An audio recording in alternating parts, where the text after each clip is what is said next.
যিসকলে আমি খেতি কৰোঁ তেওঁলোকক মোদী ডাঙৰীয়াই বছৰত ৬,০০০ টকা আগবঢ়ায় ২,০০০ কৰি তিনিটা ইনষ্টলমেণ্ট। বিকশিত ভাৰত সংকল্প যাত্ৰা এই যাত্ৰা গোটেই ভাৰতবৰ্ষত মাননীয় মোদী ডাঙৰীয়াৰ নেতৃত্বত আয়োজিত কৰা হৈছে যাতে ভাৰতবৰ্ষৰ সমূহ ৰাইজে বেনিফিচিয়াৰীবিলাকে বিশেষকৈ ইয়াৰ পৰা সহায় সহযোগিতা পাব পাৰে আৰু সেই উদ্দেশ্যে অসমতো বিভিন্ন জিলাত ইতিমধ্যে এই বিকশিত ভাৰত সংকল্প যাত্ৰা আয়োজন কৰা হৈছে আৰু এই আজি আমাৰ মাননীয় মুখ্যমন্ত্ৰী মহোদয়ক ধন্যবাদ জ্ঞাপন কৰিছোঁ। তেওঁ কামৰূপ জিলাৰ যিখন বিকশিত যাত্ৰাৰ যিটো সভা সেই সভাখন মাননীয় মুখ্যমন্ত্ৰী মহোদয় আমাৰ পলাশবাৰী সমষ্টিত তেওঁ আজি নিজে উপস্থিত আছে।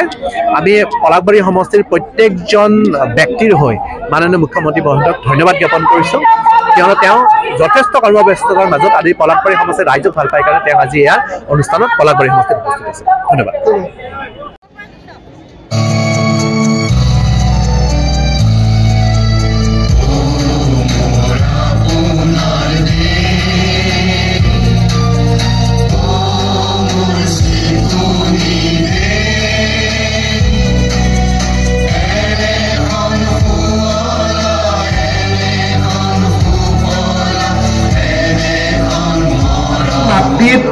যিসকলে আমি খেতি কৰোঁ তেওঁলোকক মোদী ডাঙৰীয়াই বছৰত ৬,০০০ টকা আগবঢ়ায় ২,০০০ কৰি তিনিটা ইনষ্টলমেণ্ট। বিকশিত ভাৰত সংকল্প যাত্ৰা এই যাত্ৰা গোটেই ভাৰতবৰ্ষত মাননীয় মোদী ডাঙৰীয়াৰ নেতৃত্বত আয়োজিত কৰা হৈছে যাতে ভাৰতবৰ্ষৰ সমূহ ৰাইজে বেনিফিচিয়াৰীবিলাকে বিশেষকৈ ইয়াৰ পৰা সহায় সহযোগিতা পাব পাৰে আৰু সেই উদ্দেশ্যে অসমতো বিভিন্ন জিলাত ইতিমধ্যে এই বিকশিত ভাৰত সংকল্প যাত্ৰা আয়োজন কৰা হৈছে আৰু এই আজি আমাৰ মাননীয় মুখ্যমন্ত্ৰী মহোদয়ক ধন্যবাদ জ্ঞাপন কৰিছোঁ। তেওঁ কামৰূপ জিলাৰ যিখন বিকশিত যাত্ৰাৰ যিটো সভা সেই সভাখন মাননীয় মুখ্যমন্ত্ৰী মহোদয় আমাৰ পলাশবাৰী সমষ্টিত তেওঁ আজি নিজে উপস্থিত আছে।